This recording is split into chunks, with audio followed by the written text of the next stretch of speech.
Eksekusi tanah dan bangunan di Jalan Andi Patarani, Kecamatan Panakukang, Kota Makassar, Sulawesi Selatan berlangsung ricuh.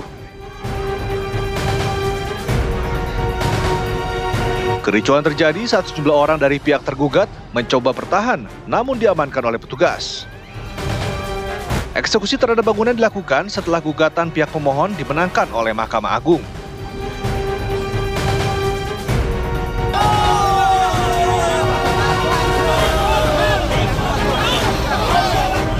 Tidak terima dengan proses eksekusi lahan milik PT KAI oleh jurusita Pengadilan Negeri Sidoarjo, sejumlah warga penghuni bangunan dan warung di depan stasiun kereta api Sidoarjo, Jawa Timur terlibat kericuhan dengan petugas keamanan. Warga penghuni bangunan dan dibantu sejumlah LSM yang menghalangi jalannya eksekusi terlibat aksi saling dorong dengan polisi. Seorang warga diamankan karena diindikasi melawan petugas.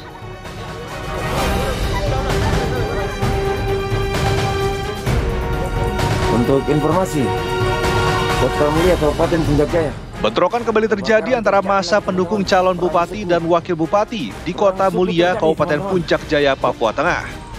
Selain saling serang menggunakan busur panah, massa juga membakar sejumlah fasilitas pemerintahan, perumahan guru, dan rumah warga.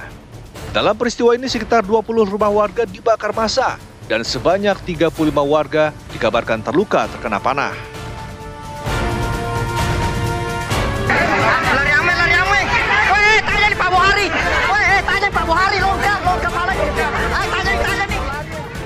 Seorang pelaku curanmor terpergok oleh warga saat melakukan aksi pencurian motor di Jalan Pelabuhan Tanah Sitolo, Kabupaten Wajo, Sulawesi Selatan. Pelaku pun kemudian ditangkap dan menjadi bulan-bulanan warga. Beruntung polisi dari Polsek Tanah Sitolo cepat datang sehingga pelaku selamat dan dibawa ke kantor polisi untuk mempertanggungjawabkan perbuatannya. Tim TV One mengabarkan.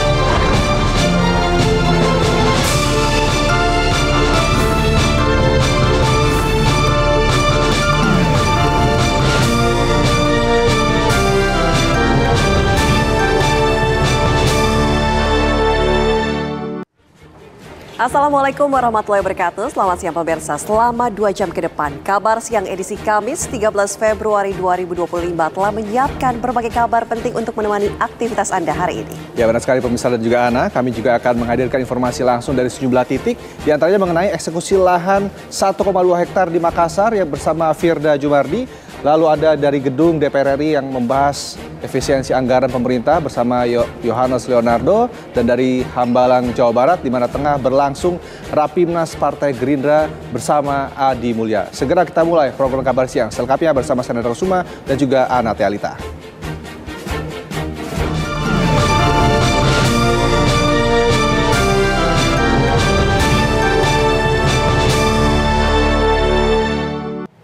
Pemirsa, kita mulai kabar yang pertama. Petugas Polres Jakarta Utara menyelamatkan 3 asisten rumah tangga yang menjadi korban penganiayaan majikannya di perumahan mewah kawasan Kelapa Gading, Jakarta Utara. Kini polisi telah menetapkan pasangan suami istri yang merupakan majikan korban sebagai tersangka.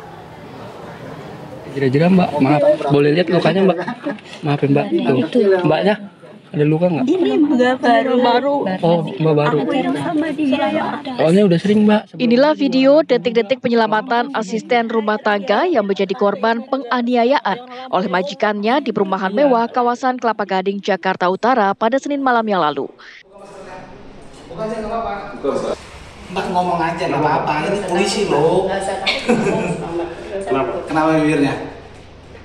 Saat diselamatkan oleh pihak kepolisian, 2 asisten rumah tangga ini mengaku telah menjadi korban penganiayaan hingga mengalami luka di bagian bibir dan belakang telinganya karena dipukul menggunakan tangan, sapu lidi, bahkan ditendang.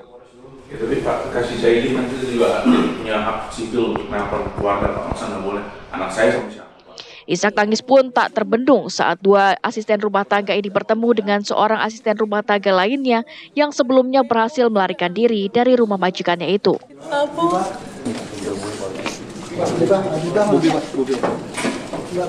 Semua tuh ditendang ya. Kadang yang kayak gini jam 3 baru tidur, jam 4 udah bangun lagi, dimarah-marah terus. Selama ini dipukulin, ditendang, kayak hewan aja loh Pak. Ya segala macam. Peristiwa penganiayaan itu baru diketahui polisi setelah salah satu asisten rumah tangga berinisial K melarikan diri dari rumah majikannya dan melaporkan kejadian itu ke polisi. Keterangan yang kita dapat bahwa yang bersangkutan suami istri, di mana selain korban yang memang kami dapati bahwa yang bersangkutan melarikan diri dari rumah, kemudian kami dapati juga 2 diantaranya ART yang berada di rumah dan itu sudah kita amankan dan statusnya masih dalam perlindungan. Akibat kejadian ini, polisi telah mengamankan suami istri yang merupakan majikan korban ke Mapolres Jakarta Utara untuk menjalani pemeriksaan dan kini keduanya telah ditetapkan sebagai tersangka. Dari Jakarta, Dava Akbar, TV One mengabarkan. Kita beralih ke Makassar, pemirsa. Kerusuhan mengawali eksekusi lahan seluas lebih 1,2 hektar di Makassar, Sulawesi Selatan pada pagi tadi. Masa dari kubu para pemilik bangunan awalnya menghadang petugas yang hendak melakukan penggusuran di Jalan Andi Petarani, Kecamatan Panakukang, Kota Makassar. Polisi menangkap sejumlah orang yang memprovokasi kericuhan. Pemilik bangunan juga membentengi lahan dengan memarkirkan sejumlah mobil untuk menghalangi masuknya alat berat. Eksekusi hari ini menjalankan hasil dari putusan Mahkamah Agung atas sengketa lahan yang bergulir sejak 2018 lalu. Dalam sengketa ini, pemirsa, Mahkamah Agung memenangkan Andi Baso Matutu dari lawannya Salahuddin Ahmiat dan kawan-kawan.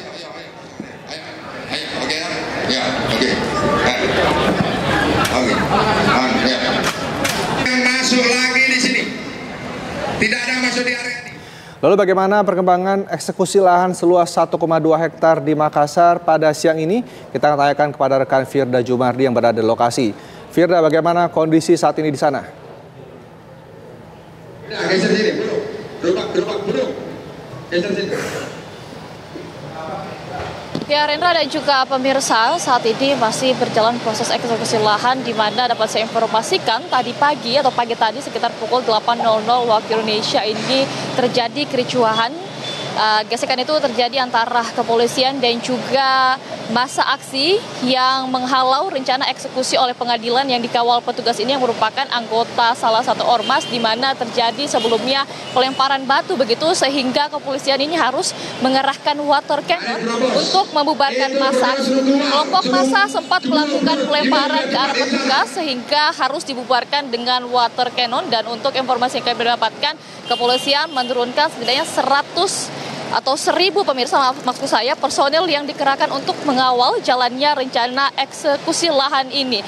Dan saat ini pemirsa, kericuhan ini sudah reda sejak beberapa jam yang tadi. Namun terlihat memang polisi masih berjaga di daerah sekitaran Jalan AP Petarani di mana lokasi eksekusi lahan ini dan juga terlihat masih ada anggota ormas begitu yang bertahan. Namun yang setelah kami mencari tahu anggota ormas ini bertahan di lokasi eksekusi lahan ini pemirsa untuk membantu rekan mereka yang memang merupakan salah satu pemilik ruko ini yang menjadi objek eksekusi lahan begitu untuk mengangkut ataupun mengambil seluruh barang yang masih ada di dalam ruko-ruko ini.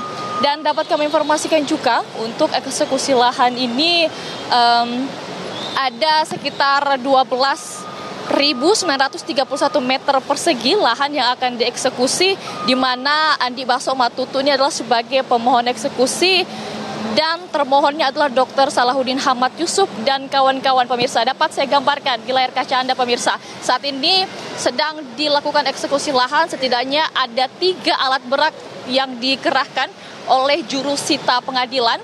Dan untuk bangunan-bangunan yang kecil begitu sudah dihancurkan dan baru saja ditutupi dengan pagar seng begitu setelah dilakukan penghancuran. Kemudian saat ini para buru-buru yang memakai baju warna biru ini pemirsa sedang melakukan eksekusi di gedung yang berada di eksekusi lahan ini.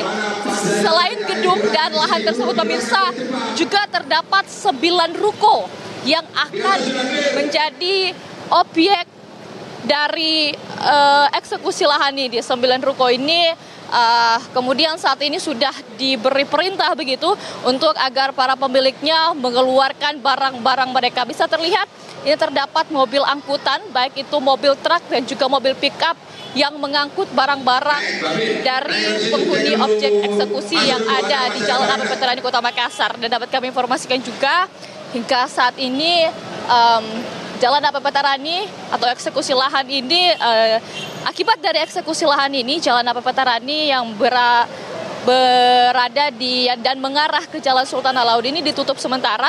Arus lalu lintas pun akan direkayasa di mana para pengendara dapat melewatinya, tetap dapat melewati Jalan AP Veterani.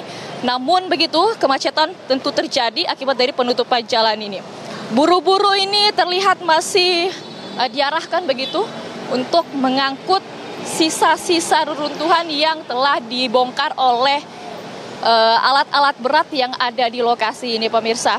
Dan pemirsa, kami sempat berbincang dengan salah satu penghuni di sini. Mereka mengatakan bahwa eksekusi lahan ini begitu mengejutkan. Mereka tidak diberikan pemberitahuan begitu.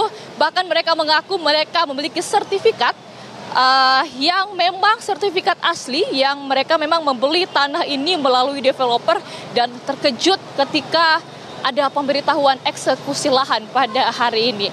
Dan saat ini pemirsa, kepolisian juga sebenarnya sudah menghimbau kepada masyarakat agar tidak berada di lokasi eksekusi lahan yang berada di Jalan AP Veterani ini. Namun sampai saat ini begitu banyak warga yang kemudian penasaran untuk melihat jalannya eksekusi lahan ini, sehingga di sepanjang Jalan AP Veterani menuju Urip ini, pemirsa, banyak sekali warga begitu yang melihat eksekusi lahan ini. Tentunya kita berharap, pemirsa, eksekusi lahan ini berjalan dengan baik begitu, karena sebelumnya pada saat ricuh ini terdapat 2 orang begitu yang diamankan oleh kepolisian karena pada saat itu melakukan pelemparan batu dan mengakibatkan kericuhan yang ada di Jalan AP Veterani. Demikian yang dapat saya kabarkan. Kembali ke Jakarta.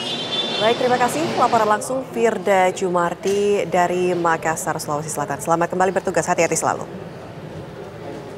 Ya pemirsa, kami hadirkan informasi lainnya untuk Anda. Menteri Koordinator dari Bidang Pembangunan Manusia dan juga Kebudayaan Pratikno pagi tadi meninjau sekaligus melaksanakan cek kesehatan gratis. Usai jeda, kami hadirkan informasinya untuk Anda.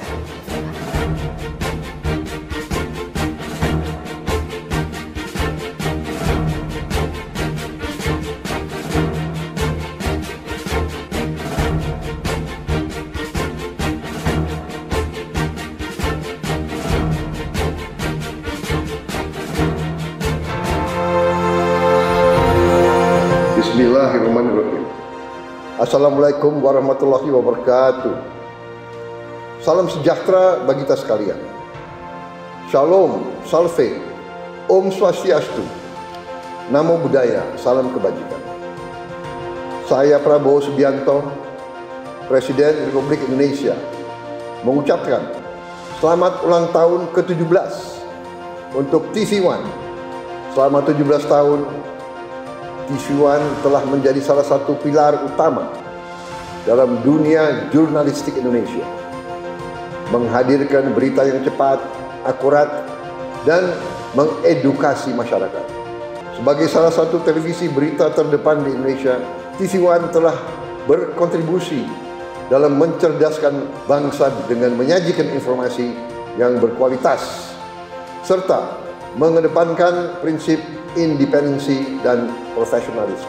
Saya mengapresiasi kerja keras seluruh jajaran pimpinan, jurnalis, dan kru TV One yang terus berkomitmen menghadirkan berita yang dapat dipercaya. Sekali lagi, selamat ulang tahun ke-17 untuk TV One. Semoga terus bekerja keras, menginspirasi, dan menjadi penggerak kolaborasi untuk kemajuan bangsa dan negara. Terima kasih. Wassalamualaikum warahmatullahi wabarakatuh. Salam sejahtera bagi kita sekalian. Shalom, salve, Om Santi, Santi, Om, Namo Buddhaya, salam kebajikan. Merdeka!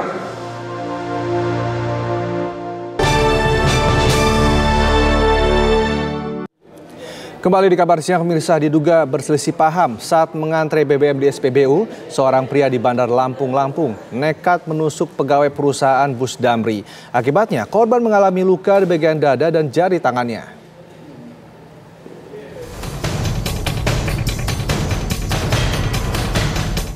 Inilah rekaman video saat pegawai perusahaan bus Damri terlibat cekcok dengan seorang pengemudi pria saat mengantri BBM di SPBU di Jalan Zainal Abidin Pagar Alam Rajabasa, Bandar Lampung.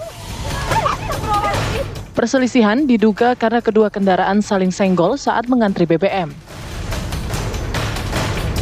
Pelaku yang kesal kemudian mengeluarkan senjata tajam, menganiaya korban hingga terluka di bagian dada dan jari tangannya.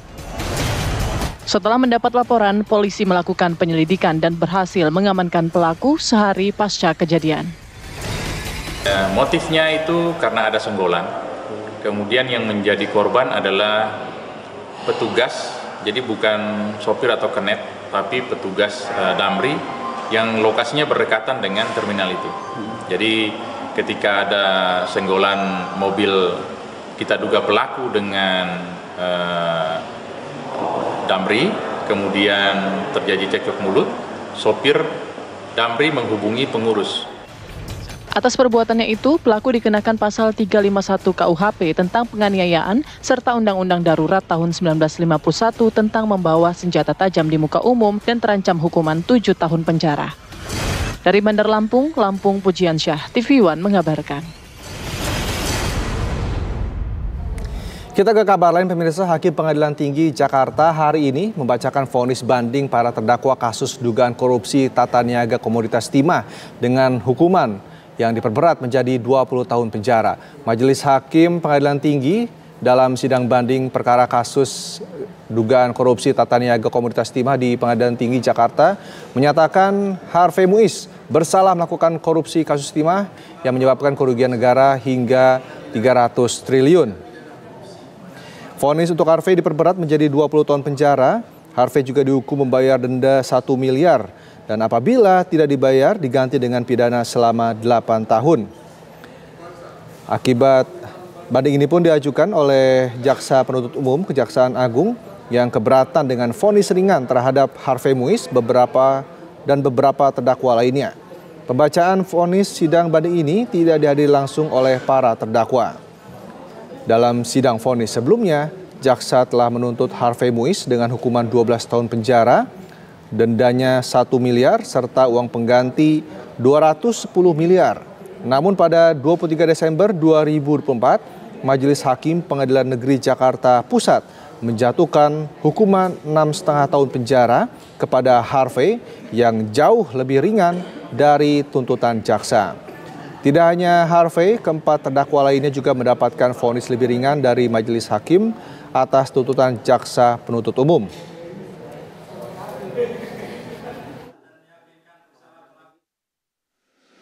Menjatuhkan pidana kepada ia terdakwa Harvey Muiz dengan pidana penjara selama 20 tahun dan denda sebesar 1 miliar rupiah dengan ketentuan apabila denda tersebut tidak dibayar akan diganti dengan pidana kurungan selama 8 bulan. 3. Menghukum terdakwa untuk membayar uang pengganti kerugian keuangan negara sebesar 420 miliar rupiah dengan ketentuan jika terpidana tidak membayar uang pengganti selama 1 bulan setelah putusan pengadilan memperoleh kekuatan hukum tetap, maka harta bendanya dapat disita oleh jaksa dan dilelang untuk menutupi uang pengganti tersebut. Dan apabila terpidana tidak mempunyai harta benda yang mencukupi untuk membayar uang pengganti tersebut, maka diganti dengan pidana penjara selama 10 tahun. Hari ini Pengadilan Tinggi Jakarta menggelar sidang banding kasus korupsi tata niaga timah. Lalu bagaimana putusan hakim banding bagi terdakwa Harvey Muiz dan 4 terdakwa lainnya? Kita tanyakan kepada rekan Syahda Yustiza yang berada di lokasi saat ini. Syahda, apa pertimbangan dari hakim memperberat hukuman dari Harvey Muiz?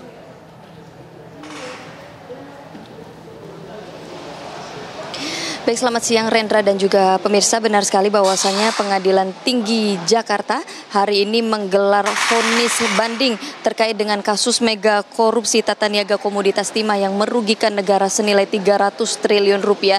Di mana kalau kami simak jalannya sidang yang dimulai dari pukul 9 waktu Indonesia Barat, hari ini vonis banding dibacakan terhadap 5 terdakwa terhadap kasus yang saya sebutkan di awal tersebut.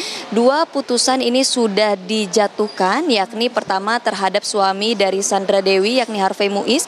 Kemudian putusan kedua ini jatuh pada Crazy Rich Pantai Indah Kapuk yakni Helena Lim, dan juga sementara untuk ketiganya yakni Muhtar Riza Pahlevi Tabrani, Reza Andriansyah dan Suparta, ini juga kami masih menantikan putusan hakim untuk dibacakan nantinya. Dan sejauh ini kalau kami bisa merangkum putusan dari majelis hakim sendiri pada saat membacakan vonis, tadi kami mendengarkan bahwa untuk Harvey Muiz majelis hakim menjatuhkan vonis putusan 20 tahun penjara yakni dengan denda senilai 1 miliar rupiah, dan apabila Harvey Muiz tersebut tidak dapat membayar denda tersebut maka subsidiar dari denda 1 miliar tersebut yakni 8 bulan penjara. Sementara itu juga untuk Harvey Muiz sendiri ini juga diminta untuk membayar uang pengganti kerugian negara yakni senilai 420 miliar rupiah. Dan apabila Harvey Muiz tidak mampu untuk membayar 420 miliar tersebut paling lama 1 bulan, maka terpidana nantinya akan diganti dengan pidana penjara yakni selama 10 tahun. Sehingga memang total kurungan Harvey Muiz kalau misalnya dirinya tidak membayar denda, maka gabungan dari akumulasi 20 tahun penjara dengan total subsidiar, kiranya Harvey Muiz dapat terancam hukuman kurungan 30 tahun 8 bulan kurang lebih. Dan memang tadi setelah dibacakan putusan terhadap Harvey Muiz, majelis hakim kemudian melanjutkan pembacaan vonis putusan yakni terhadap Helena Lim yang juga turut terlibat di dalam kasus yang sama, di mana untuk hasil putusan terhadap Helena Lim sendiri majelis hakim menjatuhkan vonis 10 tahun penjara, dan kemudian dirinya juga dikenakan denda kiranya sebesar 1 miliar rupiah, dan apabila tidak dibayar nantinya akan diganti dengan pidana kurungan yakni selama 6 bulan penjara. Dan tidak hanya itu, berlaku sama seperti Harvey Muiz tadi, Helena Lim juga diminta untuk membayar uang pengganti kerugian negara yakni senilai 900 juta rupiah.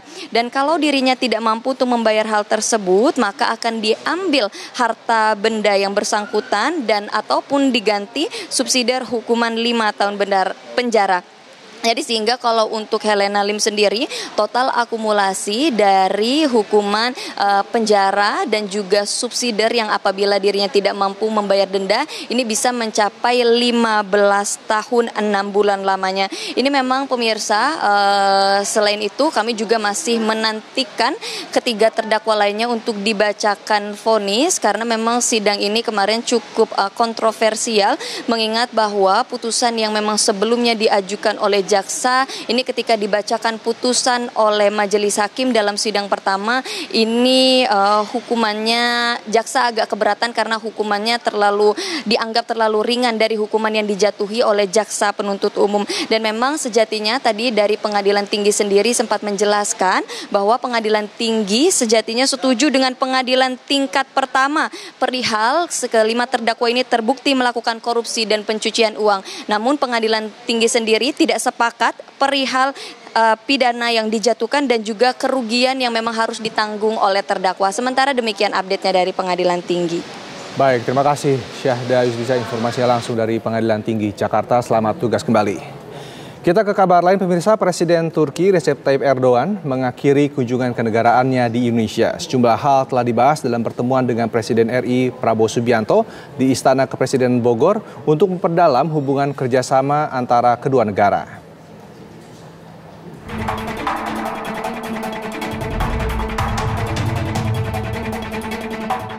Usai kunjungan kenegaraan di Malaysia, Presiden Turki Recep Tayyip Erdogan tiba di Indonesia melalui Lanut Halim Perdana Kusuma Selasa petang.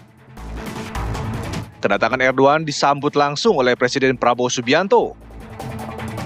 Erdogan kemudian menuju ke hotel di kawasan Kuningan dengan diantar Presiden Prabowo dan iring-iringan kendaraan.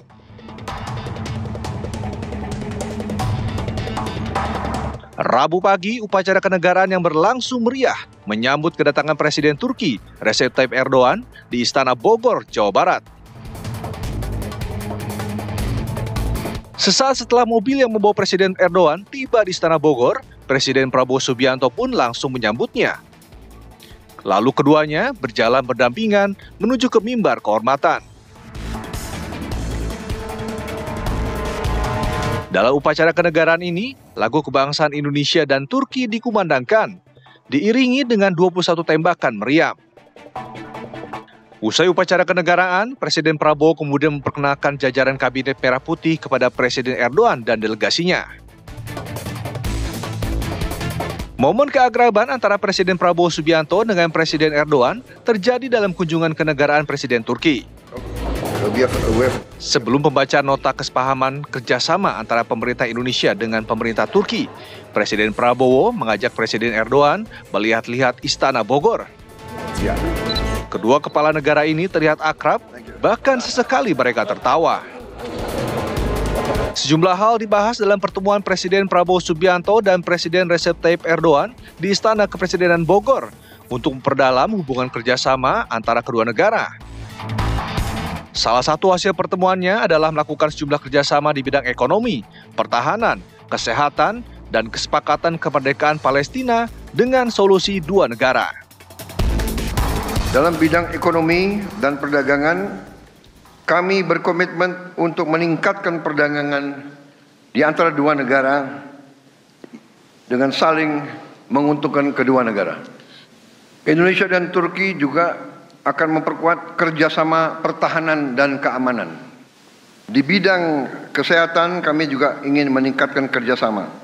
Di bidang hubungan internasional kami menegaskan bahwa Indonesia dan Turki berpandangan tetap bahwa solusi untuk perdamaian di Palestina adalah kemerdekaan bagi Palestina dengan solusi dua negara.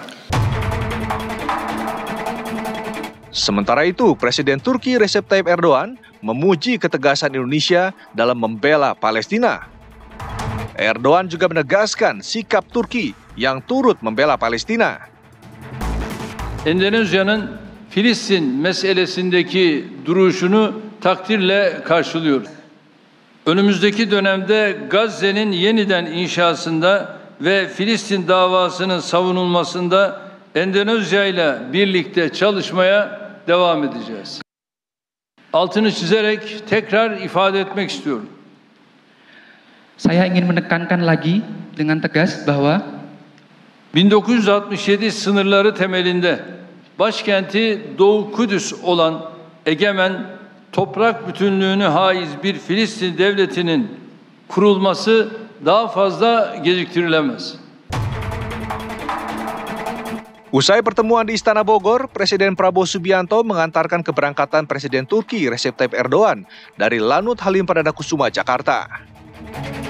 Kedua kepala negara sempat kembali menunjukkan hangatnya persahabatan ketika berfoto bersama di landasan pacu berlatar pesawat kepresidenan Turki.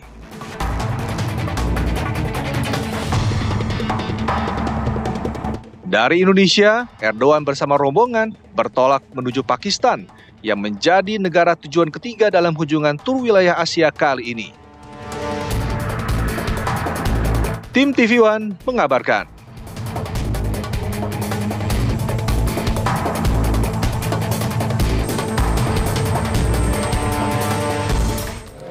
Pemirsa, akses Jalan Jembatan Penyeberangan Orang atau JPO di kolong flyover Kalibata Rawajati, Jakarta Selatan hangat diperbincangkan sebagai solusi mencegah tawuran. Selengkapnya kami hadirkan di segmen Garis Batas sesaat lagi di Kabar Siang.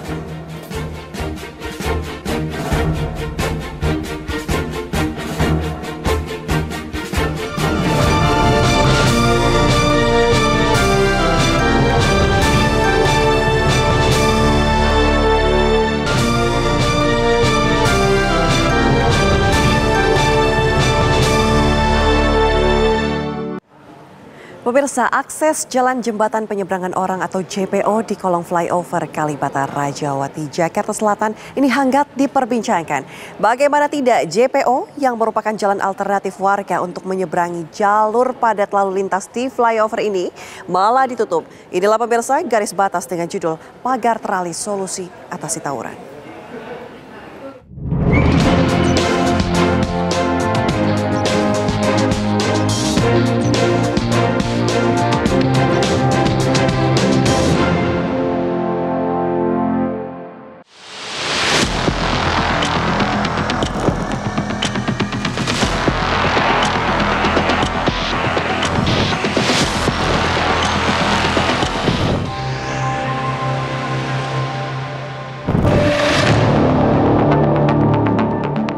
Akses Jalan Jembatan Penyeberangan Orang atau JPO di kolong flyover Kalibata Rawajati, Jakarta Selatan ditutup. Padahal JPO ini merupakan jalan alternatif warga untuk menyeberangi lajur padat lalu lintas di flyover. Anak-anak sekolah juga menggunakan JPO ini ketika berangkat ke sekolah. Saat ditutup, anak sekolah maupun masyarakat nekat untuk melewati JPO dengan memanjat agar tidak perlu berputar melalui flyover. JPO flyover Kalibata ini ditutup karena kerap menjadi tempat tawuran antar kampung. Ada kedatangan tamu yang nggak diundang ya terpaksa kita kan depend juga kan, ada pertahanan juga perlawanan ya dengan batu, dengan apa aja terus terjadi. Maka akhirnya ini ditutup dari pihak 3 pilar, dari kelurahan, kecamatan, kepolisian sepakat untuk ditutup. Setelah menimbulkan polemik hingga viral, JPO kembali dibuka dengan waktu operasional yang telah ditentukan. Karena akses untuk anak sekolah juga kan repot nih. Jalan di atas belum kondusif karena nggak ada nggak ada untuk pejalan kaki, nggak ada. Jadi makanya RW sepakat untuk buka dengan pintu yang kecil itu. Gunanya apa? Kita bikin itu akses untuk dia lalu lalang untuk ngadain tawuran jadi repot. Nah, lebih susah itu tujuannya. Akhirnya terjadi lagi tawuran kemarin di malam Selasa kalau nggak salah tanggal 21 itu Januari. Itu sangat heboh, nah hampir jadi viral sekarang ini. Maka jadi Pak Kecamatan dengan 3 pilarnya berinisiatif untuk dilas. Kendalanya terkendala lagi dengan anak sekolah. Anak sekolah kan sini banyak, cuma untuk dia menuju ke seberang sana ke wilayah timur susah. Akhirnya kita adakan rapat, ada undangan rapat di kecamatan untuk membahas masalah ini. Akhirnya disetujui untuk dibuka kembali dengan syarat dibikinlah atasnya tuh. Lantas, adakah akses lain untuk anak-anak berangkat sekolah? Sebetulnya kalau dilihat dari bis sekolah sudah ada ya. Jalur sini sudah masuk bis sekolah, yang tapi memang di atas.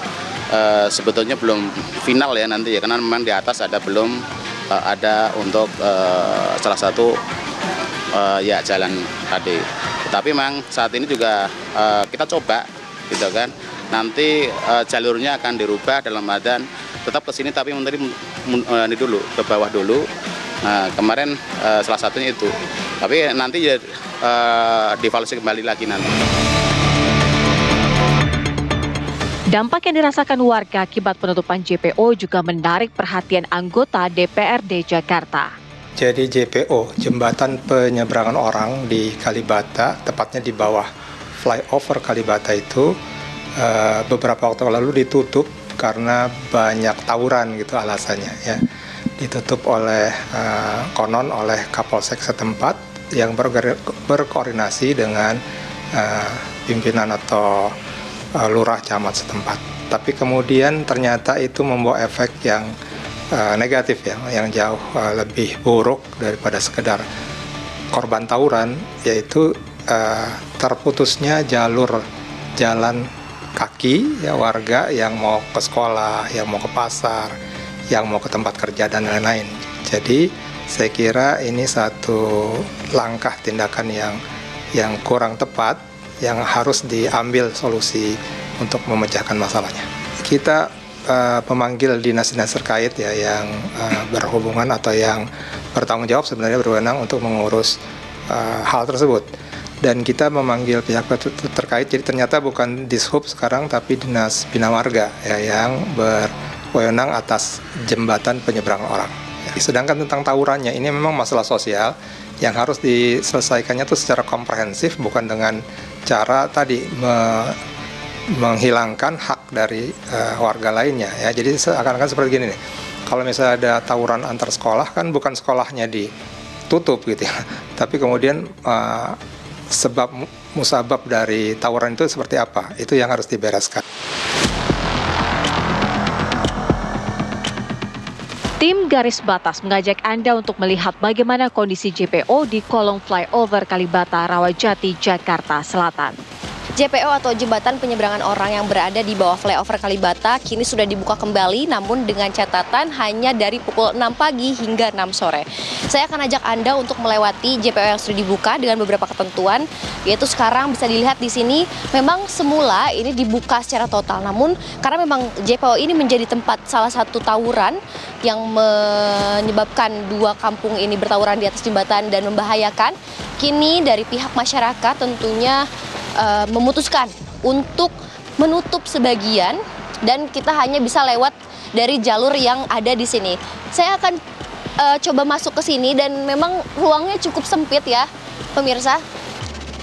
Dan di sebelah sana juga terlihat ini ada sama dilas begitu dari pihak masyarakat. Kemudian juga di sana sama seperti di pintu sebelumnya, ini hanya digunakan tidak setengahnya, bahkan hanya sedikit saja untuk menghindari tawuran yang terjadi dari dua kampung yang bersebelahan yang dilewati oleh sungai begitu. Nah, kemudian juga tadi sempat berbicara dengan kami, ini Ketua RT dari kampung yang berada di dekat JPO ini menyatakan bahwa memutuskan untuk JPO ini dibuka kembali agar para masyarakat ini bisa melewati ke JPO ini tanpa harus menyeberang ke atas, karena di atas ini tidak ada tempat penyeberangan ataupun zebra cross yang memang ini disinyalir akan membahayakan para warga.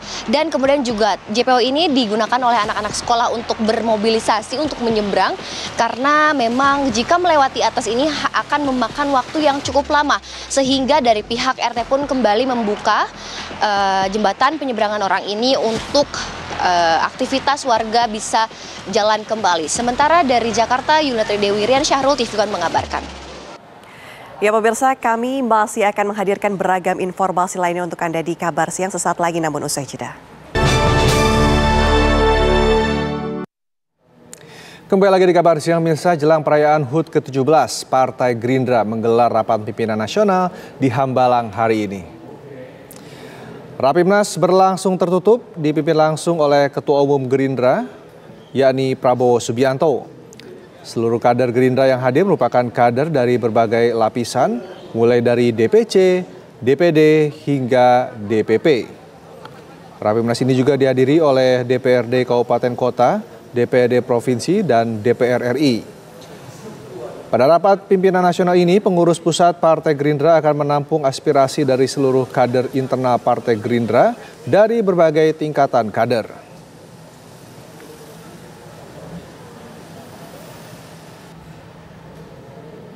Ya, lalu bagaimana jalannya Rapimnas Gerindra di Hambalang? Kita tanyakan kepada rekan Adi Mulya yang berada di lokasi.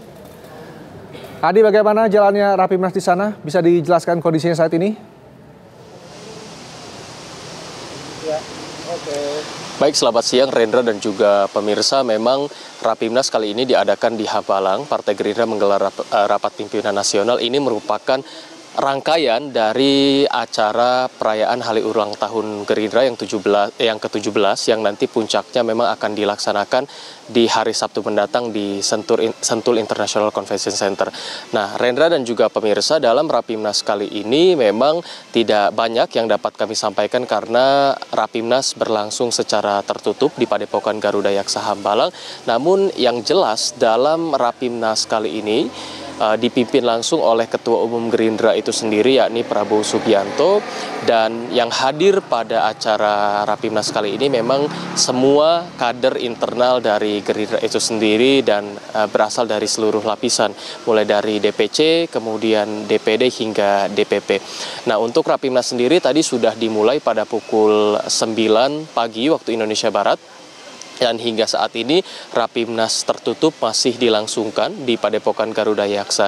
Yang jelas pada Rapimnas kali ini nantinya seluruh kader dari Gerindra, baik dari lapisan DPC, DPD dan juga DPP akan melangsungkan aspirasinya, menyampaikan aspirasinya dalam Rapimnas ini demi kemajuan dan untuk Partai Gerindra yang lebih baik.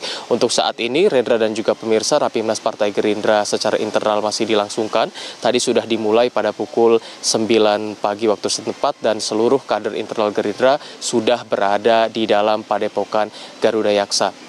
Nah, ini juga bukan satu-satunya rangkaian, ini rangkaian pertama setelah nantinya, maksud kami nanti besok akan digelar juga di tempat yang sama, di Hambalang ini juga. Dan puncaknya pada hari Sabtu mendatang ialah ada perayaan hari ulang tahun Partai Gerindra ke-17 yang akan diselenggarakan di Sentul International Convention Center. Untuk sementara demikian, Rendra, kami kembalikan kepada Anda di studio. Baik, terima kasih Adi Mulya, informasinya langsung dari Hambalang, Bogor, Jawa Barat. Dan pemirsa, kita ke informasi lainnya. Lembaga Penyiaran Publik atau TVRI dan RRI akhirnya membatalkan pemutusan hubungan kerja atau PHK terhadap sejumlah pegawai honorer. Keputusan ini diambil setelah keduanya menggelar rapat kerja dengan Komisi 7 DPR di Kompleks Parlemen Senayan, Jakarta pada Rabu kemarin. Pembatalan ini dilakukan karena TVRI dan RRI mendapatkan pengurangan pemangkasan anggaran dari target sebelumnya. Direktur Utama RRI, Hendrasmo, memastikan seluruh pegawai, kontributor hingga staf pembantu masih tetap bekerja sesuai dengan kontrak. Memori Pak Kiai dengan Bapak itu legendanya orang. Bukan program bersama dengan TVRI, ya ini belum mencapai, ya mungkin langsung TVRI RRI kita sudah cari kemungkinannya. Juga feedback dari Pak Lamhot ya terkait dengan efisiensi, tetap efisiensi di luar kontributor dan outsourcing ini mungkin bisa tetap kita tindak lanjuti. Menteri Pariwisata Widiati Putri Wardana menyatakan efisiensi anggaran Kementerian Pariwisata tahun 2025 yakni 603,8 miliar rupiah. Keputusan ini didapat setelah Kementerian Pariwisata menggelar rapat dengan Komisi 7 DPR RI pada Rabu kemarin. Dengan demikian, pagu anggaran Kementerian Pariwisata pada tahun 2025 setelah efisiensi menjadi 884,9 miliar rupiah. Meski mengalami penyesuaian anggaran, Kemenpar menegaskan bahwa promosi pariwisata nasional akan tetap berjalan. Menteri Pariwisata Widianti Putri menyatakan kementeriannya siap melakukan efisiensi anggaran tanpa mengganggu operasional dan program prioritas pemerintah.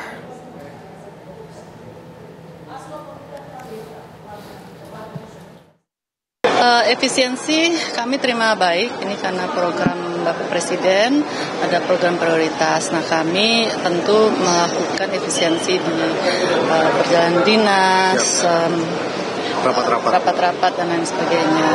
Nah, hambatan dari itu selama ini tidak, karena kami tidak ada pengurangan karyawan, tetap gaji dan semua operasional berjalan seperti normal. Kita menguatkan kolaborasi. Oke. Apa yang kita lakukan ke depannya untuk meningkatkan pariwisata adalah melakukan kolaborasi dengan KL-KL lain dan juga pemerintah daerah, swasta, dan tadi pagi kami juga melakukan sosialisasi kepada ambasador-ambasador yang akan berangkat ke luar negeri. Mereka bisa menjadi agen promosi pariwisata. Jadi kolaborasi tersebut kami akan tingkatkan. Dan pemirsa, kami ajak Anda untuk menuju ke gedung DPR RI Senayan, Jakarta bersama rekan Yohanes Leonardo yang akan melaporkan rapat kerja DPR dengan agenda pembahasan anggaran kementerian dan lembaga yang digelar hari ini. Ardo, komisi berapa dan kementerian apa saja yang hari ini melakukan rapat kerja?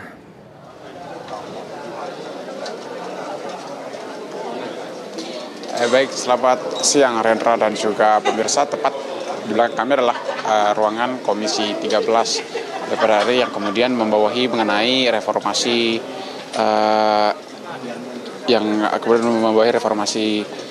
regulasi begitu ya, salah satunya termasuk kemudian follow up atau juga tindak lanjut daripada Inpres nomor 1 tahun 2025 mengenai efisiensi anggaran APBN juga APBD serta juga surat keputusan Kemenkeu begitu terkait efisiensi anggaran. Dan yang menarik juga pemirsa tadi pertanyaan Anda Rendra mengenai kemudian kementerian apa saja yang kemudian mengikuti rangkaian rapat dengar pendapat pada siang hari ini. Dari tempat kami di Komisi 13 ini ada beberapa kementerian lembaga termasuk diantaranya ada Kementerian Hukum, Kementerian HAM, Kementerian Imigrasi dan beberapa lembaga seperti LPSK, kemudian ada BPIP, ada juga Sekjen DP dan juga MPR yang juga turut tiba dalam rapat dengar pendapat dan memaparkan rangkaian kemudian apa saja pagu-pagu anggaran yang kemudian diefisiensi. Dan dari rapat tadi juga disimpulkan bahwa rapat dengar pendapat tadi nantinya akan dibawa ke rapat pembahasan DPR di Komisi 13 berikutnya. Dan selain di Komisi 13, memang untuk menjawab pertanyaan Anda, Rendra, ada juga beberapa komisi lain yang kemudian sedang menggelar terkait efisiensi. Seperti tadi di Komisi 1, ada yang dihadiri juga oleh Kementerian Komunikasi dan Digital, begitu ada di Komisi 1 pada pukul 9, kemudian juga efisiensi juga berlangsung di Komisi 6 pada pukul 10 tadi yang dihadir juga oleh Kementerian BUMN, Kementerian Perdagangan juga turut tiba. Selain itu juga untuk rekonstruksi penyesuaian anggaran ataupun juga tindak lanjut dari Inpres nomor 1 tahun 2025 tersebut memang dilakukan juga di rapat dengar pendapat di Komisi 8 yang kemudian turut mengundang beberapa mitra kerja kementerian lembaga yang juga turut hadir di Komisi 8 dan masih ada nanti di di pukul 3 sore nanti di Komisi 1 ada rapat dengar pendapat Komisi 1 bersama dengan Lemhanas, Bakamla, Watarnas dan juga BSSN. Selain itu juga di pukul 3 sore nanti juga ada rapat kerja pembahasan anggaran langsung dengan Kementerian Keuangan sesuai dengan Inpres nomor 1 tahun 2025. Selain itu juga memang untuk efisiensi anggaran juga kemudian menjadi pembahasan dan juga jadi topik yang kemudian bergulir di DPR pada hari ini karena terbukti juga di Komisi 1 nanti sore pukul 5 sore tepatnya ada juga rapat pembahasan anggaran sesuai dengan Inpres bersama dengan Kepala Badan Intelijen Nasional. Artinya memang di beberapa komisi termasuk Komisi 1, Komisi 13 hingga Komisi 6 dan Komisi 8 bahkan ini disibukkan dengan agenda berupa pembahasan dan juga mendengarkan pendapat dari beberapa kementerian lembaga yang terdampak. Dan baru saja tadi kami sempat mewawancarai Wakil Menteri Sekretariat Negara yang adalah Juri Ardiantoro yang tiba dan juga mengikuti rangkaian rapat dengar pendapat di Komisi 13 di mana Juri Ardiantoro menyampaikan bahwa tadi dari kementerian ada sekitar 500 juta begitu yang dipangkas ataupun juga terdampak dari efisiensi tersebut. Dan memang sifatnya sekali lagi perlu ditekankan bahwa untuk RDP ataupun juga rapat dengar pendapat ini nantinya setelah didengar begitu oleh komisi masing-masing lini mitra kerja kementerian lembaga tersebut, kemudian nantinya akan dilanjutkan ke rapat pembahasan untuk kemudian digodok kembali karena tadi dari beberapa poin yang kami catat dari rapat Komisi 13 bersama dengan juga beberapa mitra kerjanya, memang ada beberapa anggaran yang sebelumnya pagu anggarannya semestinya dipangkas sesuai dengan Inpres, namun dari hasil rekonstruksi ternyata tidak sesuai karena memang ada beberapa penyesuaian yang perlu dilakukan. Artinya memang efisiensi anggaran yang diajukan sebelumnya nyatanya setelah dicoba dilakukan progres efisiensinya nyatanya ada beberapa penyesuaian dalam bentuk rekonstruksi yang tadi disampaikan oleh beberapa kementerian lembaga termasuk dari Kementerian Hukum, Kementerian HAM dan juga Kementerian Imigrasi dan Pemasyarakatan. Sementara demikian terkait efisiensi anggaran dan progresnya di DPR, kembali ke Anda di studio, Rendra. Terima kasih Ardo, informasinya langsung dari gedung DPR RI. Pemirsa, ada banyak ragam peristiwa dari penjuru tanah air yang sayang untuk kita lewatkan. Dan berikut kami hadirkan rangkumannya dalam segmen Kabar Pilihan Daerah, sorotan dari penjuru negeri.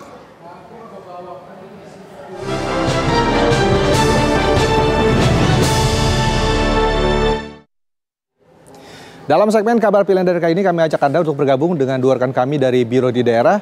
Ada rekan Nofri Afandi dari Medan, Sumatera Utara dan juga Goldi Gumilang dari Surabaya, Jawa Timur.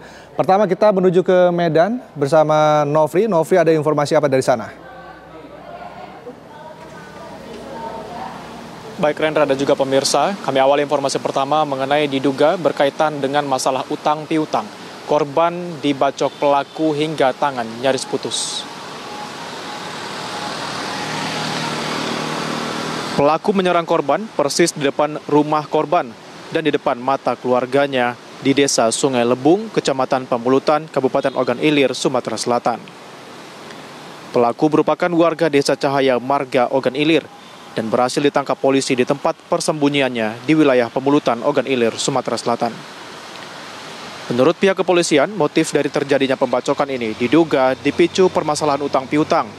Pelaku kesal lantaran hutang rental alat beratnya belum selesai. Untuk mempertanggungjawabkan perbuatannya, pelaku terancam hukuman 7 tahun penjara.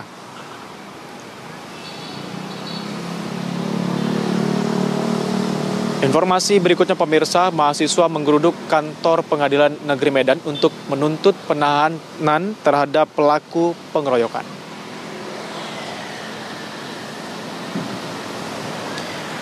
Puluhan mahasiswa melakukan aksi demo dengan membawa poster Rika Siringo-Ringo, korban pengeroyokan oleh 2 pelaku di rumah korban pada tahun 2024 lalu. Dalam orasinya, mahasiswa meminta majelis hakim menahan 2 pelaku dugaan pengeroyokan berinisial DM dan RM yang sedang bersidang. Aksi mahasiswa nyaris ricuh dengan petugas saat mahasiswa memaksa masuk ke kantor Pengadilan Negeri Medan. Saat ini pihak korban mengajukan surat permohonan penahanan terhadap kedua terdakwa DM dan RM. Tetapi saat ini kedua terdakwa tidak ditahan. Demikian 2 informasi dari wilayah Sumatera, saya kembalikan ke Rendra di studio. Terima kasih Nofri Afandi informasinya dari Medan. Selanjutnya kita menuju ke Surabaya, Jawa Timur bersama Goldi Gumilang. Goldi, silakan dengan informasinya. Goldi, silakan. Ya, selamat siang pemirsa dan juga Rendra di studio. Ada 2 informasi dari TV One Biro Surabaya. Kita ke informasi pertama. 3 pelaku pengeroyokan salah satu pesilat dalam aksi konvoi sekelompok pesilat ditangkap Jatanras Polrestabes Surabaya. Motif pengeroyokan murni perseteruan antar pesilat yang sering terjadi di jalanan. Sebelum iring-iringan konvoi, pendekar silat di Jalan Banjar Sugihan mengarah ke Gresik dihentikan oleh sekelompok pendekar silat dari perguruan lain. Satu pendekar terjatuh dari motornya dan sempat menjadi bulan massa yang menghadangnya. Korban kritis dan masih dirawat di Rumah Sakit Dr. Sutomo. 3 pelaku yang diamankan salah satunya diantaranya merupakan anak di bawah umur. Selain mengamankan ketiganya, polisi juga mengamankan barang bukti antara lain rekaman CCTV sekitar TKP, 6 buah potongan batu batako, 1 helm, dan kondisi pecah. Pakaian yang dipakai pelaku serta pengeroyokan 1 buah motor yang digunakan.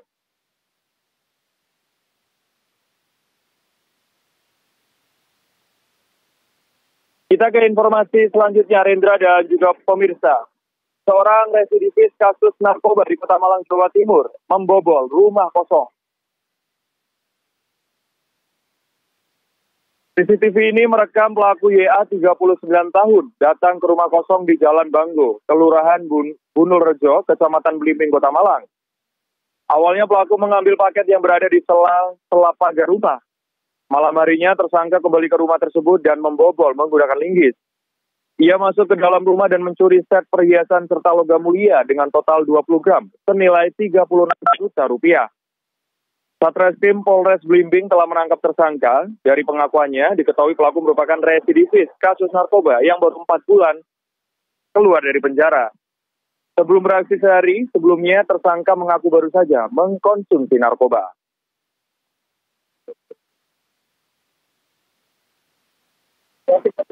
Demikian Rendra dan juga pemirsa 2 informasi dari TV One Biro Surabaya. Kami kembalikan ke Anda di studio. Terima kasih Goldi Gumilang informasinya dari Surabaya. Sebelumnya juga Nofri Afandi dari Medan, Sumatera Utara. Selamat bertugas kembali. Pada kondisi terkini di jalur Gaza Palestina, kita akan tanyakan langsung dengan relawan kemanusiaan Indonesia yang sedang bertugas di sana. Ada Ketua Presidium Mercy Dr. Hadiki Habib. Assalamualaikum, Dokter. Bisa diinformasikan posisi Anda saat ini bagaimana, di mana dan kondisinya saat ini seperti apa? Baik, terima kasih. Saya saat ini berada di Kompleks Rumah Sakit Indonesia di Gaza Utara. Situasi di Gaza, khususnya Gaza Utara, pasca gencatan senjata, kita melihat warga masyarakat ini banyak yang sudah mulai kembali dari kantong-kantong pengungsian ke tempat tinggal mereka yang sudah hancur. Jadi sudah mulai tersebar dan wilayah utara juga sudah semakin ramai, ya, populasi bertambah. Pasar-pasar juga sudah mulai aktif kembali menjual barang-barang yang masih ada, dan bantuan-bantuan logistik walaupun terbatas ini sudah mulai masuk sampai ke Gaza Utara. Oke, pasca serangan di wilayah dekat Rumah Sakit Indonesia, begitu bagaimana kondisinya saat ini? Di daerah utara ada namanya buffer zone, ya. Buffer zone ini merupakan daerah batas yang dibuat oleh tentara penjajah yang membatasi pergerakan warga Gaza. Jadi kalau ada warga yang memasuki daerah buffer zone secara tidak sengaja, ini bisa ditembak gitu, ya. Kita mendapatkan kurang lebih 5 kasus dalam seminggu terakhir penembakan karena petani yang sedang bekerja gitu memasuki area buffer zone. Oke, untuk pasien-pasien di sana kondisinya saat ini seperti apa? Mengingat gencatan senjata memang sedang dilakukan di sana. Ya, pertama ada keterbatasan fasilitas karena memang akses untuk masuk itu belum terbuka sesuai dengan kesepakatan gitu, ya. Jadi pasien-pasien yang membutuhkan pengobatan yang lebih kompleks itu seharusnya bisa dikerjakan di dalam Gaza, tapi belum bisa karena alat yang rusak itu belum dapat penggantinya. Yang kedua yang menjadi kendala adalah pasien yang memang sudah diputuskan untuk dirujuk keluar Gaza juga ternyata mendapatkan pembatasan, sehingga yang awalnya disepakati dapat dirujuk keluar itu ternyata tidak bisa, ya, dirujuk ke Mesir. Jadi ini sebenarnya menambah risiko kepada orang-orang sakit yang berada di dalam Gaza yang mungkin tidak terpengaruh langsung akibat perang, ya, penyakit kronik sebelumnya. Oke. Demikian. Untuk alasan dari pembatasan pasien-pasien tersebut dirujuk katakanlah ke Mesir, ini apa dari pihak Israel?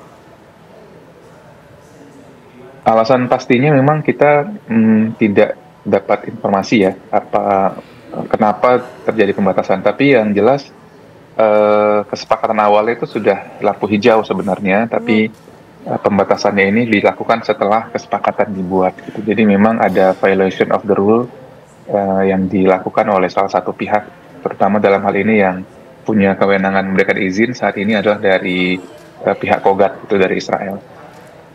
Oke, bagaimana dengan stok pasokan obat-obatan, makanan saat ini? Ya, sama, untuk makanan sendiri jumlah truk yang awalnya disepakati bisa sampai 600 truk per hari, ini yang masuk ke dalam Gaza per harinya itu mungkin hanya 50%-nya, sehingga untuk kebutuhan secara optimal itu memang masih jauh dari cukup gitu, ya, makanan dan material gitu, ya. Baik, terima kasih Dr. Hadiki Habib sudah mau berbagi informasi bersama kami di Kabar Siang. Kami juga doakan dari Indonesia ini semoga kondisinya selalu aman untuk Anda dan juga rekan-rekan serta warga Gaza lainnya. Assalamualaikum. Pemirsa, Ketua Umum Kamar Dagang dan Industri atau Kadin Indonesia, Anindya Novian Bakri, mendukung penuh program makan bergizi gratis yang sedang dijalankan oleh pemerintah saat ini. Program MBG dinilai bisa meningkatkan pertumbuhan perekonomian dan juga membantu hilirisasi sektor pertanian dan perikanan. Bicaraannya, satu, kita fokus untuk makanan bergizi gratis. Kita sepakat bahwa program ini program baik yang bisa meningkatkan pertumbuhan perekonomian. Dan pemerintah mempunyai program untuk mensupport ini, dan Kadin kenapa sangat menyambut baik, karena bisa membantu hilirisasi daripada pertanian, bahkan juga perikanan. Sehingga anggota-anggota kami, para pengusaha, baik UMKM maupun koperasi itu bisa berpartisipasi. Karena begitu banyak kebutuhan di daerah. Dari telur, daging, ayam, sayur mayur, dan lain-lain, nasi, ya kan, beras, ya kan. Nah, jadi ini benar-benar tadi kita diskusi bagaimana kita ingin membuat suatu percontohan bagaimana bisa melakukan supply chain yang baik untuk satu kabupaten misalnya. Nah, ini kita akan mencoba untuk melakukan suatu contoh untuk bisa nanti dipelajari bersama.